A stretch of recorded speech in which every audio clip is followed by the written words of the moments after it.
மக்களே வணக்கம். கோல் talk YouTube சேனல்ல பல விஷயங்கள பத்தி நம்ம டிஸ்கஸ் பண்ண போறோம். அது மட்டும் இல்லைங்க. சில முக்கியமான சப்ஜெக்ட்ஸ் பத்தி எக்ஸ்பிளைனர் வீடியோஸையும் போட போறோம். அந்த சீரிஸ்ல முதல்ல டீலிமிட்டேஷன்னா என்னன்னு பார்த்துடலாம். டீலிமிட்டேஷன பத்தி நம்ம ஏன் இப்ப பேசுறோம்னா, தமிழ்நாடு முதலமைச்சர் ஸ்டாலின் டீலிமிட்டேஷனுக்கு அப்புறம் தமிழ்நாட்டுடைய லோக்சபா கான்ஸ்டிட்யூயன்சிஸோட எண்ணிக்கை 39 இருந்து 31 ஆயிரலாம். அதாவது தமிழ்நாடு 8 தொகுதிகளை 8 லோக்சபா தொகுதிகளை இழந்துவிடக்கூடும் அப்படின்னு ஒரு பயத்தை எக்ஸ்பிரஸ் பண்ணியிருக்காரு. அவர் சொன்னது கரெக்ட் தான் அப்படின்னு சொல்லிட்டு கர்நாடகா சீஃப் மினிஸ்டர் சித்தராமையாவும் சொல்லியிருக்காரு. இதுல கிளாரிட்டி வேணும். சவுத் இந்தியன் ஸ்டேட்ஸுக்கு மிகப்பெரிய பாதிப்பு வரக்கூடும் இந்த டீலிமிட்டேஷனால. என்டையர் சவுத் இந்தியாவிலும் இந்த ஒரு ஃபீலிங் இருக்குது. இதற்கு காரணம் என்னன்னா, டீலிமிட்டேஷன் ப்ராசஸ்ங்கிறது பாப்புலேஷனுக்கு தகுந்த மாதிரி ஒவ்வொரு ஸ்டேட்டுக்கும் இருக்கிற நாடாளுமன்ற தொகுதிகளை மறுவரையறை செய்கிறது. அது வந்து எண்ணிக்கை அதிகமாகலாம் குறையலாம் பேஸ்ட் ஆன் பாப்புலேஷன். ஏன்னா மைக்ரேஷனால ஒரு ஸ்டேட்ல பாப்புலேஷன் அதிகமாகலாம், இன்னொரு ஸ்டேட்ல குறையலாம். இது வந்து லோக்சபா தொகுதிகள் மட்டும் இல்லை, அசம்பிளி தொகுதிகள், ராஜ்யசபா சீட்ஸோட எண்ணிக்கை இது கூட மாறுபடலாம். அதுதான் வந்து டீலிமிட்டேஷன். நம்ம கான்ஸ்டியூஷனை எழுதினவங்க இந்த டீலிமிட்டேஷனை ஒவ்வொரு சென்சஸ்க்கு அப்புறமும் செய்யணும் அப்படின்னு முடிவு பண்ணியிருக்காங்க. 1951ல நடந்த சென்சஸை பேஸ் பண்ணி 1952ல ஃபர்ஸ்ட் டீலிமிட்டேஷன். சுதந்திரத்துக்கு முன்னாடியிலேருந்து சென்சஸ் நடந்துகிட்டு இருந்தாலும் இண்டிபெண்டன்ஸுக்கு அப்புறம் இந்த சென்சஸ் ப்ராசஸுக்கு இம்பார்ட்டன்ஸ் அதிகமாயிடுச்சு. அதை பேஸ் பண்ணி தான் மக்களுக்கு வந்து வெல்ஃபேர் ஸ்கீமு, டெவலப்மெண்ட் எங்கே இருக்குது எங்கே இல்லை, இந்த மாதிரி பல விஷயங்களை தெரிஞ்சுக்க முடியும். அப்புறம் 1961 சென்சஸை பேஸ் பண்ணி 63ல ஒரு டீலிமிட்டேஷன், 71 சென்சஸை பேஸ் பண்ணி 73ல ஒரு டீலிமிட்டேஷன். ஆக்சுவலாக இப்போ இருக்கிற லோக்சபா தொகுதிகளோட எண்ணிக்கையான 543 இது வந்து ஃபைனலைஸ் ஆனது 1971 சென்சஸ்க்கு அப்புறம் தான். 1976ல இந்திரா காந்தி பிரைம் மினிஸ்டராக இருக்கும்போது எமர்ஜென்சி இருந்தது, நம்ம எல்லாருக்குமே தெரியும். அந்த எமர்ஜென்சி சமயத்தில் ஒரு முக்கியமான முடிவு எடுத்தாங்க இந்திரா காந்தி. 2026 வரைக்கும் இந்த டீலிமிட்டேஷனை நம்ம ஃப்ரீஸ் பண்ணிடுறோம், டீலிமிட்டேஷன் செய்ய மாட்டோம் அப்படின்னு முடிவெடுத்தாங்க ஒரு கான்ஸ்டியூஷனல் அமெண்ட்மெண்ட் மூலமா.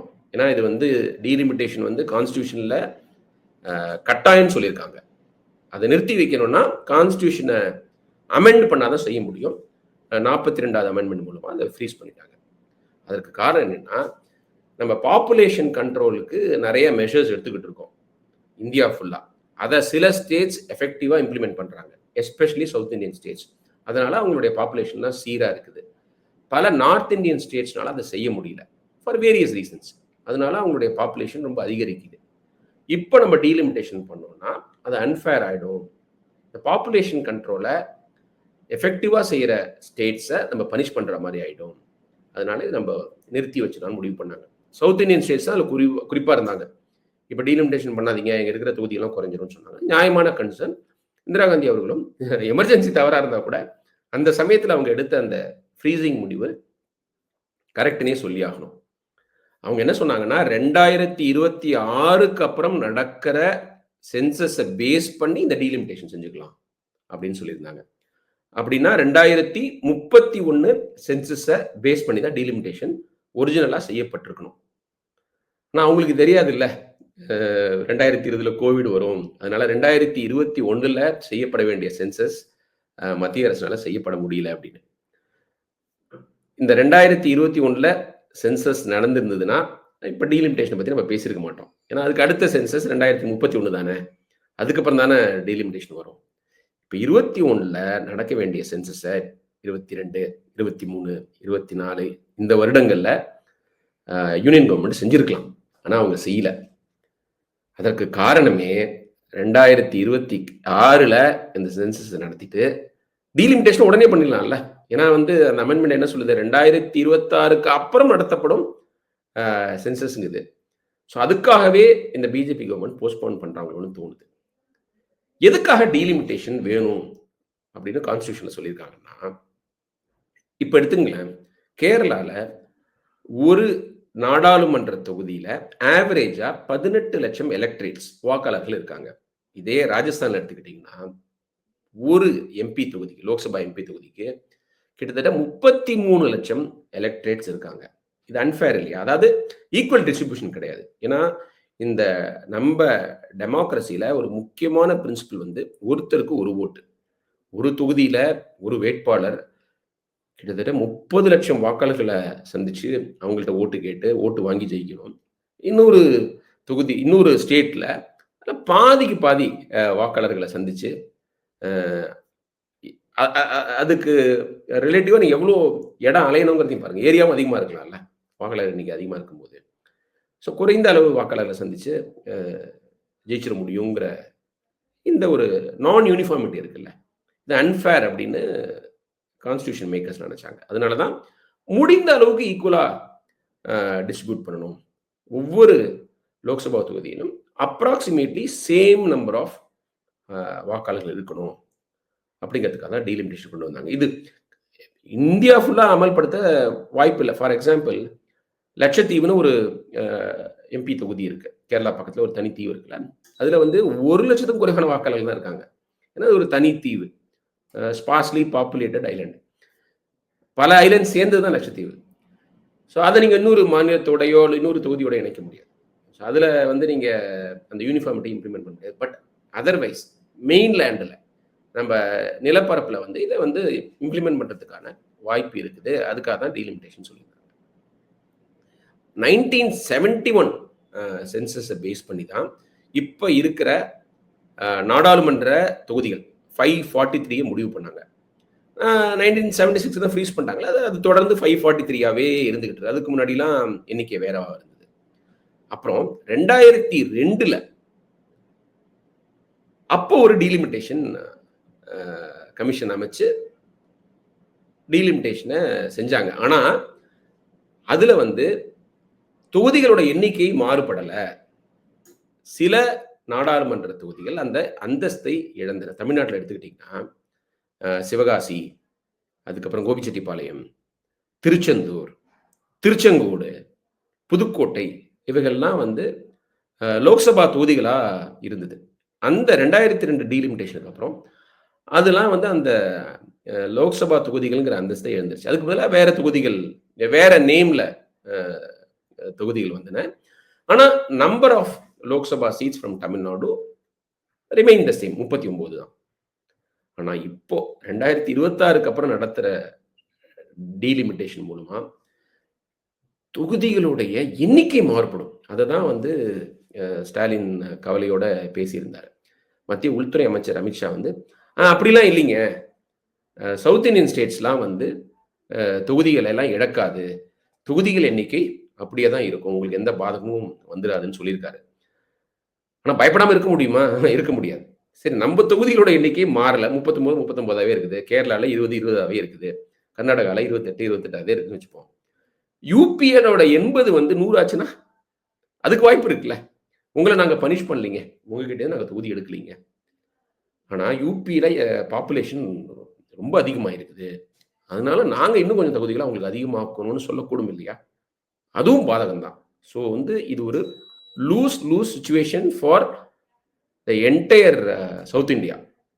ஒன்று நம்ம தொகுதிகளை இழக்கக்கூடும், இன்னொன்று வந்து தொகுதிகள் அப்படியே தான் இருக்கும், நம்மளோட எண்ணிக்கை அப்படியே தான் இருக்கும். ஆனால் வட இந்திய மாநிலங்களில் தொகுதிகள் எண்ணிக்கை அதிகமாகலாம். அது பீமாரு ஸ்டேட்ஸ்னு சொல்லுவாங்க இல்லையா, பீகார், மத்திய பிரதேஷ், ராஜஸ்தான், உத்தரப்பிரதேஷ், பெரும்பாலும் இந்தியை மெயின் லாங்குவேஜாக வச்சிருக்கிற ஸ்டேட்ஸ், இதோடைய எண்ணிக்கைகள் வந்து ரொம்ப அதிகமாகிறதுக்கான வாய்ப்பு இருக்குது.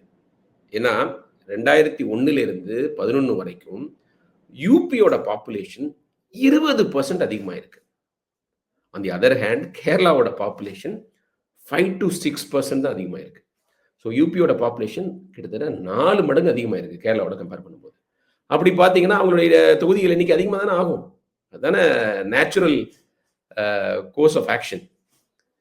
இப்போ இருக்கிற 543 தொகுதிகளில் கிட்டத்தட்ட சவுத் இந்தியாவுக்கு ஒரு 130 நாடாளுமன்ற தொகுதிகள் இருக்கின்றன. அது வந்து ஒரு 24% அந்த டோட்டல்ல. இதே பீமாரு ஸ்டேட்ஸ் இருக்காங்கல்ல, அவங்களுடைய எண்ணிக்கை வந்து கிட்டத்தட்ட 175. ஸோ அந்த தொகுதிகளோட எண்ணிக்கை பீமாரு ஸ்டேட்ஸ்ல இருக்கிற லோக்சபா சீட்ஸோட எண்ணிக்கை வந்து அவுட் ஆஃப் 543 கிட்டத்தட்ட 32%. இந்த டீலிமிட்டேஷனுக்கு அப்புறம் இது இன்னும் அதிகமாயிடலாம் அந்த பீமாரு ஸ்டேட்ஸுங்கிற கவலை நியாயமானது. அதனால தான் ஸ்டாலின், சித்தராமையா, அப்புறம் பிஆர்எஸோட கேடிஆர் இவங்கெல்லாம் வந்து கவலையை வெளிப்படுத்தியிருக்கிறாங்க. அப்புறம் 1977 அந்த வருஷம் வந்து ஒரு பொது தேர்தல் நடந்தது. அந்த சமயத்தில் இந்தியாவில் இருக்கிற ஒவ்வொரு லோக்சபா தொகுதிக்கும் அன் ஆவரேஜ் இருந்த மக்கள் தொகை வந்து அரௌண்ட் 10.11 lakhs. இப்பவும் அதே மாதிரி ஆவரேஜ்ல நீங்க தொகுதிகளை மறுவரையறை செஞ்சா கிட்டத்தட்ட 1400 லோக்சபா தொகுதிகளை உருவாக்கணும். அது வந்து சான்ஸ் இல்லைன்னு நினைக்கிறேன். ஏன்னா நம்ம இப்போ 543 வச்சிருக்கிறோம். புதுசா பாராளுமன்றம் கட்டியிருக்காருல மோடி, அதுல வந்து எத்தனை சீட்டு போட்டிருக்காங்கன்னா 888.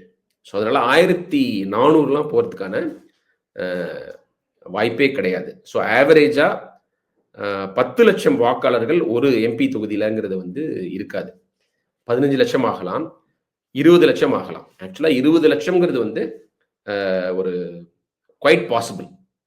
ஏன்னா 20 லட்சம் ஒரு நாடாளுமன்ற தொகுதியில் ஆவரேஜா இருக்கணும், வாக்காளர்கள் இருக்கணும் அப்படின்னு முடிவு பண்ணா மொத்த தொகுதிகள் 707 வரும். இப்போ 543லேருந்து 707 வரும்.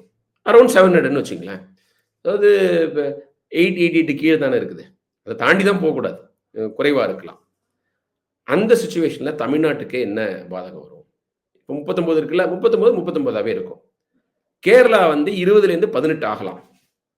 அந்த ஆவரேஜா ஒவ்வொரு தொகுதியிலும் 20 லட்சம் வாக்காளர்கள் சொன்னா கேரளா 2 தொகுதியில் இழக்கலாம்.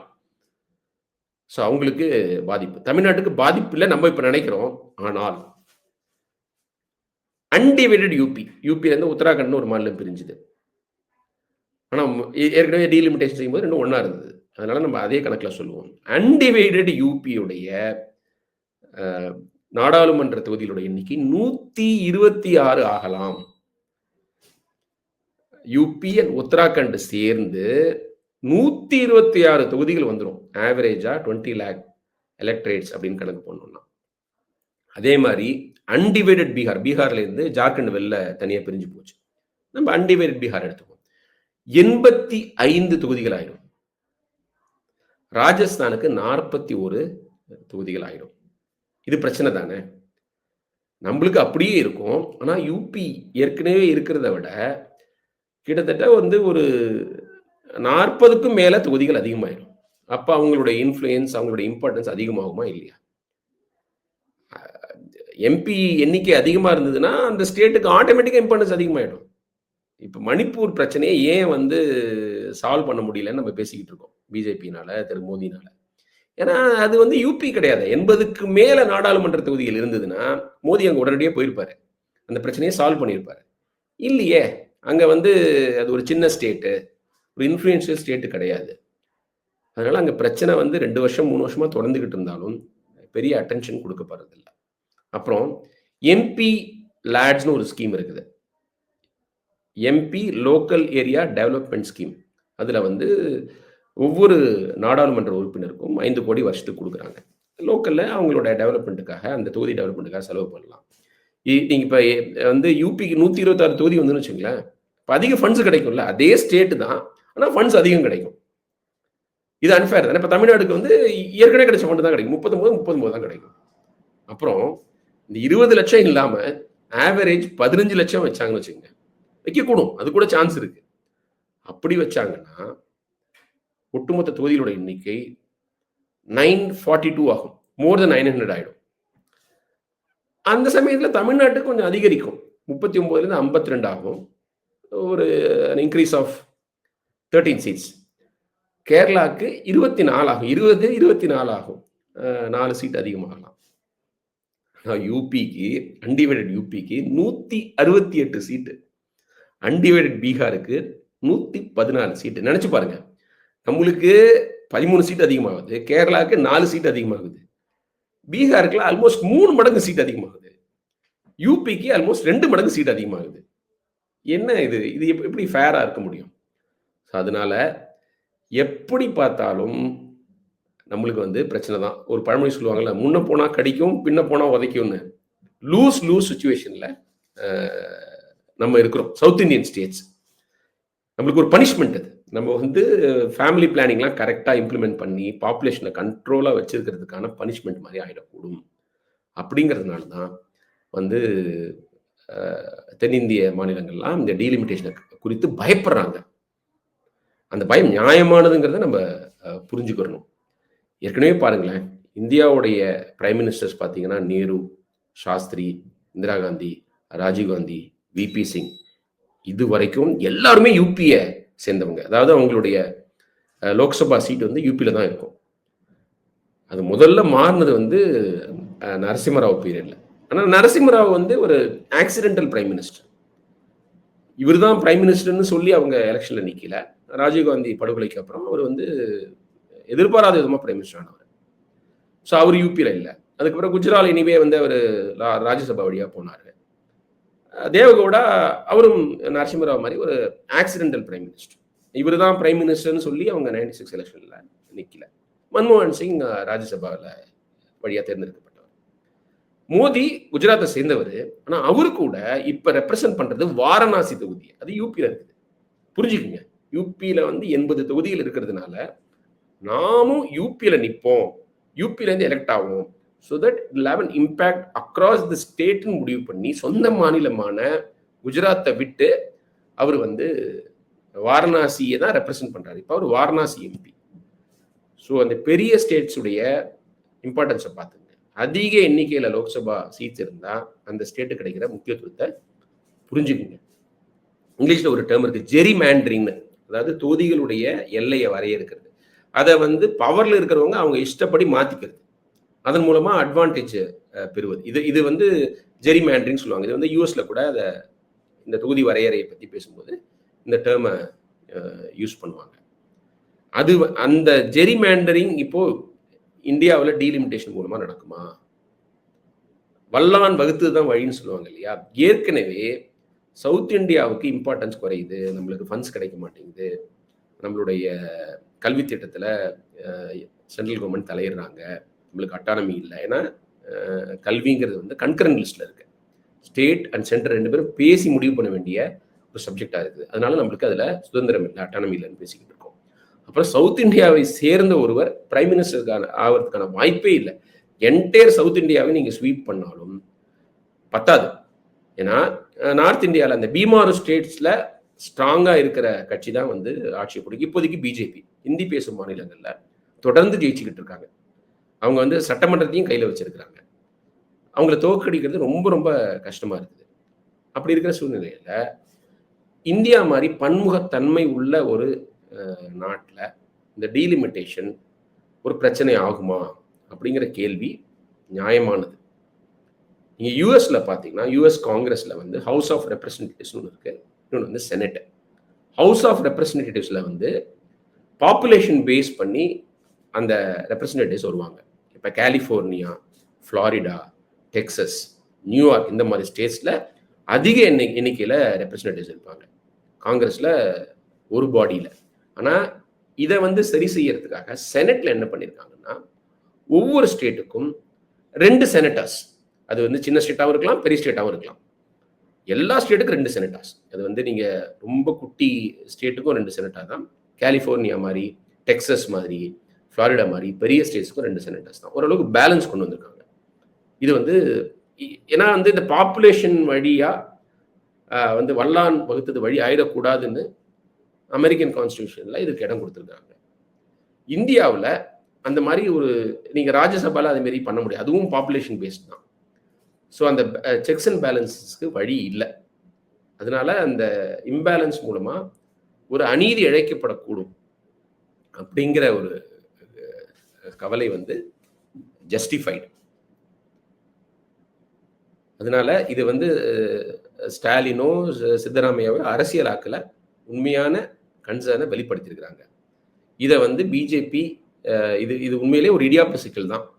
அதை எப்படி சால்வ் பண்ண போறாங்கிறத பார்ப்போம். ஆனா இம்மீடியட்டா இந்த டீலிமிட்டேஷன் நடக்குமா? நடக்க வாய்ப்பு இல்லை. 2026 சென்சஸை நடத்துவாங்க. அதுக்கப்புறம் டீலிமிட்டேஷனை பிஜேபி செய்வாங்கன்னு தோணுது. நன்றி, வணக்கம்.